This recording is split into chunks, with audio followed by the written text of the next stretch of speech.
يا رب بالمصطفى بلغ مقاصدنا واغفر بسم الله الرحمن الرحيم الحمد لله رب العالمين الرحمن الرحيم مالك يوم الدين إياك نعبد وإياك نستعين الصراط المستقيم صراط الذين أنعمت عليهم غير المغضوب عليهم ولا الضالين Bismillahirrahmanirrahim. Assalamualaikum warahmatullahi ta'ala wabarakatuh. Alhamdulillah, alhamdulillahi summa alhamdulillahi summa alhamdulillah. Alhamdulillahi ala ni'matil imani wal islam. Wassalatu wassalamu ala sayyidil anam Sayyidina wa maulana Muhammadin sallallahu alaihi wa ala alihi wa sahabatihi ajma'in, amma ba'd. Alhamdulillah, bapak-bapak, ibu-ibu jamaah Mushola As-Sa'diyah yang saya muliakan, mari sama-sama kita ucapkan syukur kehadirat Allah Subhanahu wa Ta'ala yang masih memberikan kita kesempatan, masih memudahkan diri kita untuk bisa berkumpul bersama dalam rangka thalabul ilmi, berikut juga bersilaturahmi. Semoga Allah Subhanahu wa Ta'ala menjadikan amal yang kita lakukan ini menjadi amal yang diterima nanti. Amin ya rabbal alamin. Yang saya hormati Bapak RT, Bapak Rianto, yang saya hormati para sesepuh, para tokoh masyarakat, para hujaj, Wah Haji Mursani, Wah Haji Murdani, Bahman, para mbah, Ustadz Muson, Musamar Hasan, begitu juga Wah Haji Maswati, Ibu RT, beserta para sesepuh yang insya Allah semoga Allah Subhanahu wa Ta'ala menjaga kita semua, amin ya rabbal alamin. Insya Allah pada kesempatan kali ini kita melanjutkan membaca ini kitab yang dikarang oleh salah satu ulama kebanggaan kita, ulama ahli Hijaz. Padahal orang Indonesia tapi terkenal sampai ke Hijaz. Hijaz itu nama untuk kota Mekah dahulu. Jadi kita sejak zaman dahulu emang udah go internasional. Orang kita dihormati, maka kita sebagai orang Indonesia harga dirinya tinggi. Yuk kita jaga hal-hal yang keindonesiaan yang ada pada diri kita, budaya kita jaga, karena kita memiliki kehormatan yang dihormati sejak zaman dahulu. Itulah yaitu Muhammad Nawawi bin Umar Al-Jawi, ulama ahli Hijaz dari Banten, dari desa Tanara. Kita lanjutkan pada maqalah as-sadisah. Bismillahirrahmanirrahim. Wal maqalatu as-sadisatu an Aliyin radhiyallahu ta'ala anhu, man kana fi talabil ilmi kanatil jannatu fi talabih, wa man kana fi talabil ma'siyati kanatin naru fi talabih. Berkata Imam Nawawi, wal maqalatu as-sadisatu, dan nasihat yang keenam, an Aliyin radhiyallahu ta'ala anhu, diriwayatkan dari imam kita, kuncinya ilmu Rasul. Kata Rasulullah sallallahu alaihi wasallam, ana madinatul ilmi wa aliyun babuha. Saya adalah kotanya ilmu, kunci gerbangnya ada di Imam Ali. Diriwayatkan dari beliau, karramallahu wajhahu, man kana fi talabil ilmi, siapa saja yang niatnya untuk mencari ilmu, siapa saja yang menuntut ilmu itu kanatil jannatu fi talabihi, maka dia itu mencari surga. Wa man kana fi talabil ma'siyati, dan siapa saja yang mencari kemaksiatan, hal yang tidak diridhoi oleh Allah Subhanahu wa taala, kanatin naru fi talabih, maka dia mencari neraka. Ini adalah nasihat yang tenang yang diriwayatkan dari Imam Ali karramallahu wajhahu radhiyallahu anhu. Apa kata beliau? Man kana fi talabil ilmi kana fil jannatu fi talabih. Kita dari rumah datang ke sini bawa niat bismillah habis isya, daripada mending saya ke mushola ketemu sama saudara-saudara satu kampung dalam niatan menuntut ilmu. Itu niat itu sama seperti orang yang mencari surga. Kata Imam Ali dalam hadis, Rasulullah SAW pernah bersabda, "Iza marartum," kata Rasul, kalau seandainya kamu lewat, ini kagak ada niat, lewat doang. "Iza marartum biriyadil jannati farta'u," kalau kamu ngelewatin taman dari sekian taman-taman surga, farta'u, maka nebaklah, duduklah. Kata sahabat, "Ya Rasulullah, apa itu tamannya, apa itu taman surga maksudnya?" Qala sallallahu alaihi wasallam, "Hilatul zikri," yang itu adalah halakoh zikir. Para ulama kemudian nafsirkan hadis tersebut, yang dimaksud dengan hilatul zikri atau halakoh zikir adalah halakoh ilmu. Beberapa menspesifikan, dibilang halakoh ilmu fikih. Nah, ini orang yang lewat aja disuruh sama Nabi nebak. Kenapa? Karena majelis ilmu adalah surga.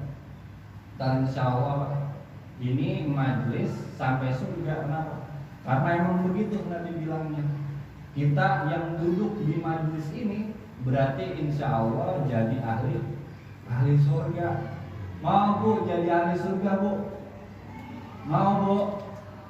Di surga nggak ada ibu-ibu, tapi ya adanya yang muda-muda. Mudah-mudahan kita semua, ya Pak, ya Bu, jadi tergolong termasuk yang Allah ridhoi menjadi penghuni surga. Amin. Man kana fi talabil ilmi, barang siapa yang menuntut ilmu. Ilmu apa yang dituntut? Nah ini kan, ilmu apa yang dituntut? Rasul dalam sebuah hadis pernah menyatakan, apa kata Rasul? Talabul ilmi faridatun ala kulli muslimin. Menuntut ilmu itu wajib bagi setiap muslim. Kemudian riwayat bil makna wa muslimatin, dan setiap muslimah. Jadi dalam agama Islam itu Rasul ngasih tahu nuntut ilmu kagak cewek kagak cowok harus nuntut ilmu. Di agama Islam bukan agama yang mengkhususkan kaum laki-laki, yang perempuan kagak. Di agama Islam menghormati perempuan, menghormati laki-laki, masing-masing punya hak-hak kewajibannya. Kata Rasul, ketika kata Imam Abdullah bin Abbas, ketika mendapati hadis dari Rasul, talabul ilmi faridatun ala kulli muslimin wa muslimatin, kata beliau, kafa bil ilmi ma la yas'uka jahluh. Kata beliau, kafa bil ilmi, cukup yang dimaksud dengan ilmu pada hadis Rasul ini, ma la yas'uka jahluh, yang kagak boleh kagak tahu. Ini kita diwajibin untuk mengetahui hal-hal yang wajib, hal-hal yang enggak boleh kita hindarin, hal-hal yang menjauhkan kita dari azab Allah maksudnya. Jadi ilmu-ilmu yang menjauhi kita dari murkanya Allah itu yang wajib. Ilmu-ilmu yang ngedeketin kita sama ridha Allah itu yang diwajibin. Apa ilmunya? Ilmu tentang hal-hal yang wajib. Sholat wajib, puasa wajib, Ramadan, haji bagi yang mampu wajib. Ini ilmu-ilmu ini wajib dipelajari. Kenapa? Karena dalam ibadah itu kalau seandainya dalam niat tidak tertera kewajiban satu ibadah, bahkan dianggap yang misalnya kita sholat johor kan wajib, tapi dia agak tahu sholat johor wajib, dia kira sunnah karena agak tahu sholat johor dia niat nawaitu sholat zuhri sunnatan. Nah ini sholatnya kagak sah. Kenapa? Karena tidak diketahui kewajiban sholat zuhur. Oleh karena itu Imam Abdullah bin Abbas radhiyallahu taala anhuma beliau mengatakan mala yasauka jahlu, yang kagak boleh kita kagak tahu, kudu kita tahu. Ada ulama lain nambahin, di antaranya adalah Imam Hujjatul Islam Imam Ghazali. Apa kata beliau? Termasuk dari ilmu-ilmu yang wajib dipelajari adalah ilmu al-akhlak, ilmu tentang akhlak, ilmu tentang membersihkan hati, ilmu taharatul qulub. Itu termasuk yang wajib. Kenapa? Karena hati ini gampang. Ini mungkin siang bagus hatinya, malam apa tahu. Mungkin di rumah ya Bu enak hatinya, niat anak, nyuruh anak sholat, bapaknya lagi sholat, ibunya juga lagi baca Quran. Nyampe ke pasar beda itu hatinya. Kira-kira kalau misal lagi di rumah sama di pasar omongannya beda apa sama Bu? Beda. Hati itu gampang, makanya dalam bahasa Arab, dalam Al-Quran disebut qalbun, sesuatu yang gampang bolak-balik itu hati. Karena keadaannya sering berubah-ubah, sering kadang bagus, kebanyakan tidak bagus, maka kata Imam Ghazali yang dimaksud di antara kewajiban menuntut ilmu dalam hadis Nabi itu adalah ilmu tentang mengobati hati. Itu kata Imam Ghazali. Wafat tahun 505 Imam Ghazali. Imam Ghazali Pak, ayah atau orang tuanya biasa aja. Orang tuanya bukan alim. Imam Ghazali namanya Muhammad, punya abang, punya saudara namanya Ahmad, dua. Bapaknya biasa aja, ibunya juga biasa aja, tapi bapaknya datang mulu ke majelis ilmu. Setiap datang ke majelis ilmu mendapati guru yang tidak di hadapannya, dia niatin, ya Allah saya di sini ngedengerin sekarang. Jadiin anak saya nanti orang yang alim kayak guru saya. Itu Imam Ghazali itu bapaknya. Karena kata ada yang bilang Al-Ghazali itu tukang Ghazali, bukan ulama. Insya Allah mudah-mudahan hadirnya kita di sini, hadirnya kita di tempat-tempat ilmu dimanapun dengan niat yang baik itu menjadikan keturunan kita keturunan yang Allah ridhoin. Amin ya rabbal alamin. Syukur-syukur jadi pada alim. Syukur-syukur mau yang laki mau yang cewek wajib diajarin, diberi hak dalam menuntut ilmu. Man kana fi talabil ilmi, barang siapa yang menuntut ilmu yang wajib, ilmu fikih misalnya wajib, kana fil jannatu fi talabihi, maka dia sama saja dengan mencari surga. Karena ilmu itu mendekatkan dia ke surga. Karena ilmu itu menjauhkan dia dari neraka. Yang dicarikan ilmu tentang surga. Siapa sih karakter-karakter surga ini? Nih di surga itu Bu, dekat-dekat ini kita bakal masukin besok nih. Besok namanya Yaum Tarwiyah, hari ke-8 bulan Zulhijjah. Di antara hari-hari yang dihormati dan banyak keutamaannya dalam Islam itu 10 hari di bulan Zulhijjah. Sampai Allah bilang di Al-Quran, wal fajri wa layalin ashr, demi waktu fajar, wa layalin ashr, dan demi 10 malam pada bulan Zulhijjah. Besok kita masuk ke 8, hari ke-8, sekarang mau ke-8. Nah besok disunahin kita puasa, Pak. Kita puasa, nama puasanya puasa Tarwiyah. Besoknya lagi tanggal 9 disunahin juga puasa, namanya puasa Arafah. Puasa Tarwiyah yakfiru sanatan madiyatan wa mustaqbalah, bisa menghapus dosa 1 tahun yang telah lalu maupun yang akan datang. Puasa Arafah yakfiru sanataini madiyatan wa mustaqbalah, menghapus 2 tahun dosa yang telah lalu maupun yang akan datang. Insya Allah besok di antara keutamaan yang dianjurkan oleh Rasul bagi mereka yang tidak melaksanakan ibadah haji supaya menjaga puasa itu. Yang pertama Tarwiyah, yang kedua Arafah. Besok saya kada kuat, besok ada kerjaan, kada bakal bisa dah kayaknya. Usahain Arafahnya jangan tertinggal, karena Rasul mentenin di puasa Arafah dalam sebuah hadis yang diriwayatkan oleh Imam Muslim. Shaumu yauma Arafah yakfiru sanataini, puasa pada hari Arafah yaitu tanggal 9 Zulhijjah bisa menghapus dosa 2 tahun. Insya Allah mudah-mudahan besok dan lusa kita puasa. Tanggal 10-nya bagaimana? Tanggal 10-nya jangan ketagihan. Ini kadang-kadang Pak RT warga kampung kita kalau ibadah ketagihan. Tanggal 8-nya puasa, tanggal 9-nya puasa, tanggal 10 stop. Kagak boleh tanggal 10 puasa. Karena tanggal 10 puasa yaumul Eid, hari Id kita, yaumul farah, hari kegembiraan kita, di antara hari-hari yang tidak dibolehkan berpuasa. Yaumul Aidain, 2 bulan hari raya, 2 hari raya Idul Adha dan hari raya Idul Fitri.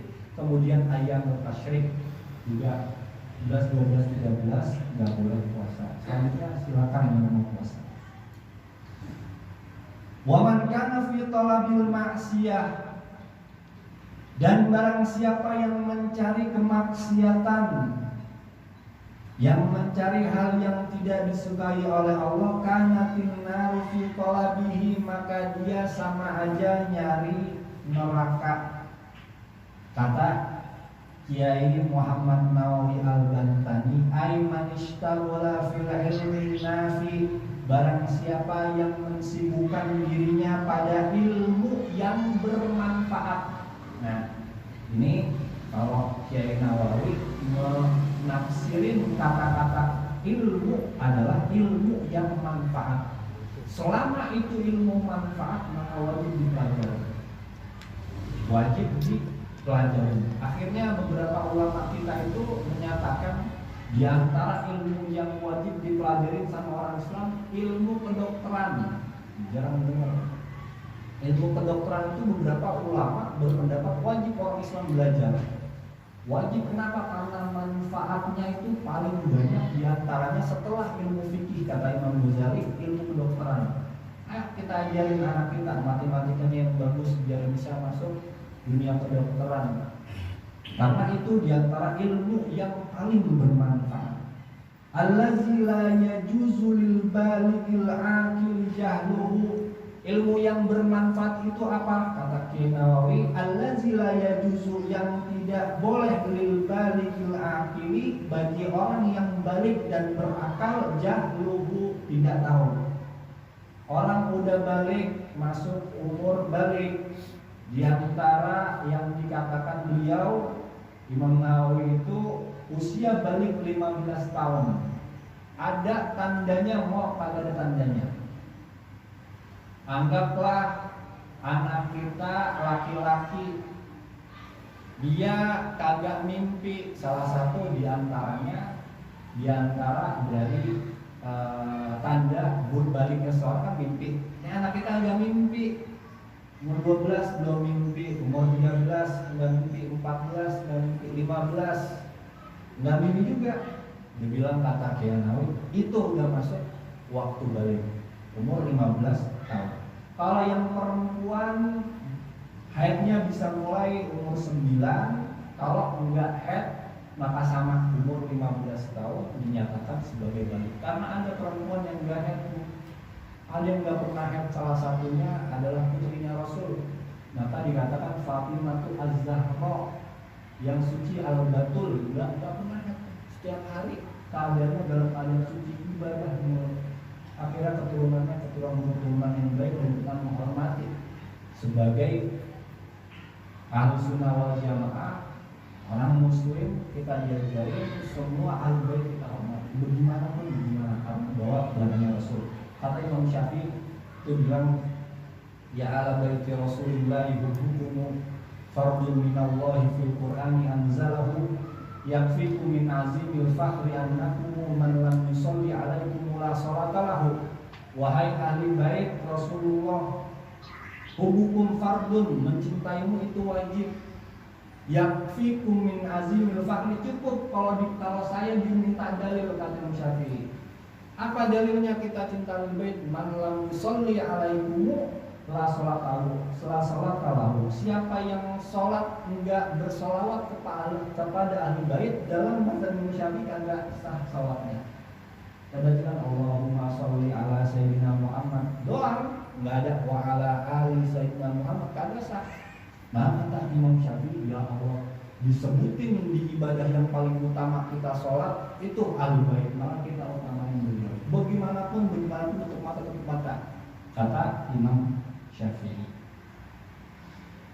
Bismillahirrahmanirrahim. Kana fil haqiqati taliban lil jannah. Barang siapa yang mensibukkan dengan ilmu-ilmu yang manfaat buat orang banyak, ilmu itu yang dia tuntut sama dengan talibal jannah, untuk menuntut ke surga.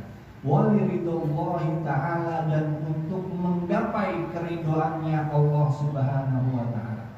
Sebaliknya, waman kana muridan lil maksiyah, barang siapa yang menginginkan terdetik dalam hatinya melakukan perbuatan maksiat, kana fil haqiqati taliban linnar, maka dia sama saja itu mencari neraka, walisuhtillahi ta'ala, dan mencari kemarahannya Allah Subhanahu wa ta'ala.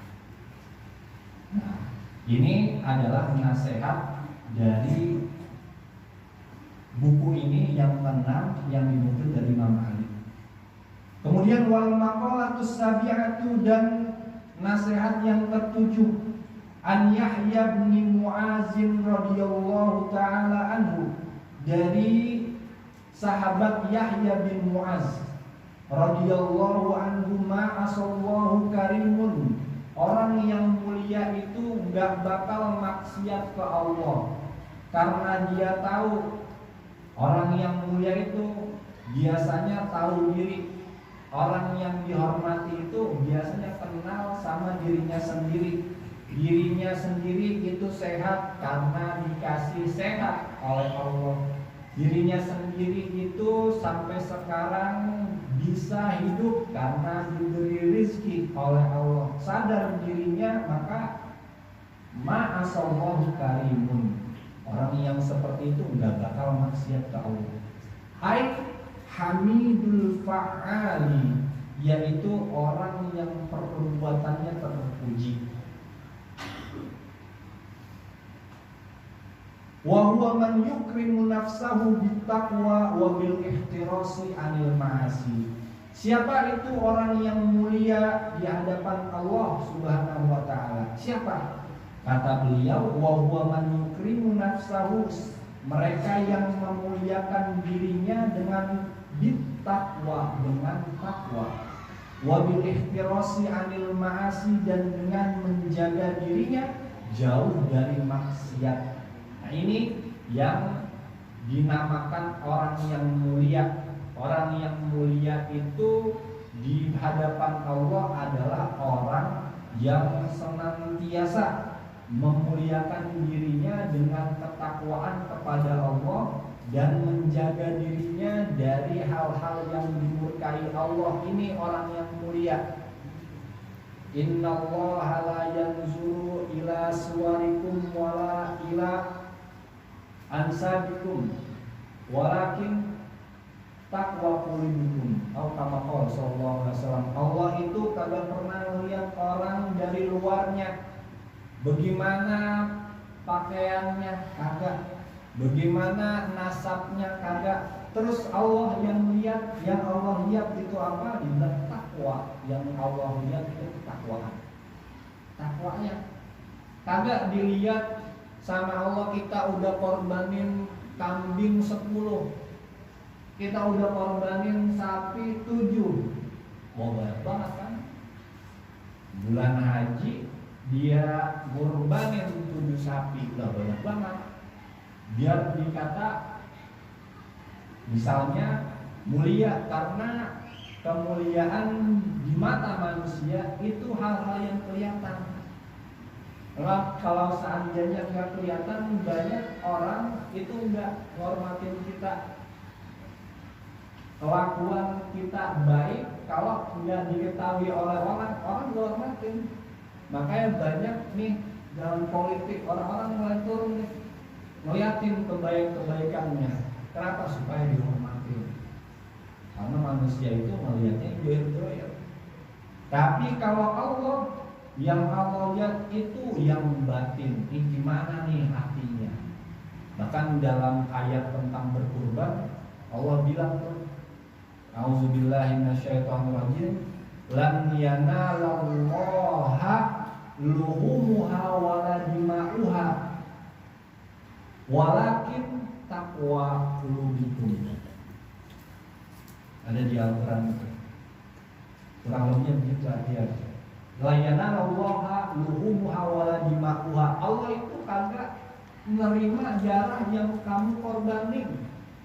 Lah emang kalau kita korban itu darahnya yang sampai kagak? Waluhumuha, apa dagingnya sampai ke Allah? Kagak. Darahnya ya kita timbun, kita alirin. Ya dagingnya kita yang makan. Itu kan korban buat kita juga. Nah terus apa yang diterima? Yang diterima takwa qulubikum. Itu artinya coba perbaikin. Karena itu yang dilihat sama Allah.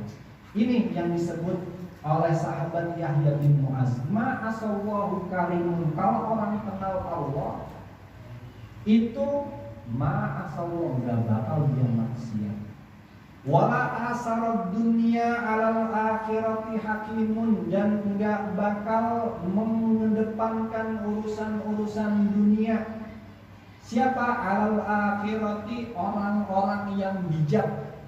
Ya, orang-orang bijak itu kata sahabat Yahya bin Mu'az, la asarad dunya ay la qaddamaha wa la faddalaha, tidak mengunggulkan urusan dunia dari urusan akhirat. Wala faddalaha, tidak mengutamakan urusan dunia sama urusan akhirat. Alal akhirati hakimun, yaitu orang-orang yang bijak. Orang yang bijak itu selalu mengedepankan urusan akhirat. Dia bijak. Kenapa dia bijak? Karena yang akhirat abadi, sedangkan yang dunia itu tidak abadi. Ay musibun fi af'alihi wa huwa man yamna'u nafsahu min mukhalafati aqlihi salim. Orang-orang yang bijak adalah biasanya yang tingkah lakunya benar. Yang tingkah lakunya benar. Siapa itu? Man yamna'u nafsahu min mukhalafati aqlihi salim, yang menjaga dirinya dari menyalahi apa yang dianggap benar.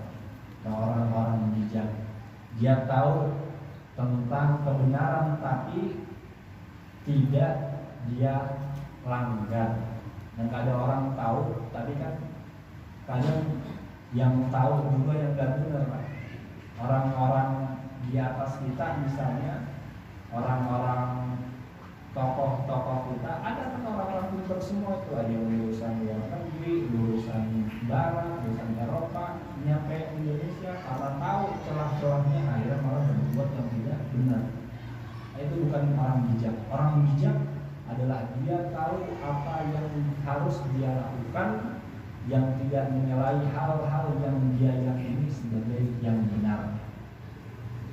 Terakhir, wal maqalatu, dan nasihat yang kedelapan, anil A'masyi, dari ulama namanya A'mash, dikenal sebagai A'mash. Ismuhu, nama aslinya Sulaiman bin Mahran al-Kufi, namanya adalah Sulaiman, anaknya Mahran al-Kufi, orang Kufah. Radhiyallahu ta'ala anhu, man kana ra'su malihi taqwa kallatil alsunu an wasfi ribhi dinihi, wa man kana ra'su malihi dunya kallatil alsunu an wasfi khusrani dinihi. Kata beliau radhiyallahu ta'ala anhu, man kana ra'su malihi taqwa, siapa yang megang modal dan modalnya itu takwa, kallatil alsunu an wasfi ribhi dinihi, maka sulit lidah itu menyebutin kebaikan-kebaikan dalam hal agamanya. Karena agama itu pondasinya takwa, dia udah punya modalnya. Wa man kana ra'su malihi dunya, siapa yang pangkal dan modalnya adalah harta dunia, kallatil alsunu an wasfi khusrani dinihi, dan dunia itu ia kedepanin dari urusan akhirat, maka lidah itu sulit menghitung kerugian agamanya. Ini harus digarisbawahi, kita tetap, maksudnya tetap berikhtiar hidup menjalani kehidupan dunia, mau nggak mau urusan kita urusan dunia. Tapi jangan sampai lupa, jangan sampai lupa, jangan sampai mengedepanin, jangan sampai bilang yang penting itu dunia bahagia. Nah, ya akhirat bagaimana? Dia nggak tahu di kuburan alamnya sendiri. Dia nggak tahu ntar hari kiamat adanya alam sendiri. Bumi Allah hancurin, Allah ciptain alam baru yang belum pernah bermaksiat kepada Allah. Itu alam akhirat. Alam akhirat itu bumi yang belum pernah bermaksiat, nanti dibangkitin semua. Nah, itu alam. Nah, jangan sampai kita di keadaan atau di alam-alam yang lain ini keadaannya tidak bahagia. Itu mereka yang tidak bahagia di alam yang abadi, itu mereka yang merugi. Wal makna, dan maknanya dari nasihat ini, man tamassaka ala taqwa, siapa yang ketakwaannya dia pegang teguh, kagak mau biar kata dikasihnya mercy, kagak mau biar kata dikasih uang sekian banyak, kagak mau, tetap teguh ketakwaannya itu dipegang. Bimtisali awamirillah, dengan menjalankan yang diperintahin Allah, sekalipun dilarang sama orang, ini perintah Allah tetap dia lakuin. Ini larangan Allah, wajtinabil ma'asi, dia jauhin.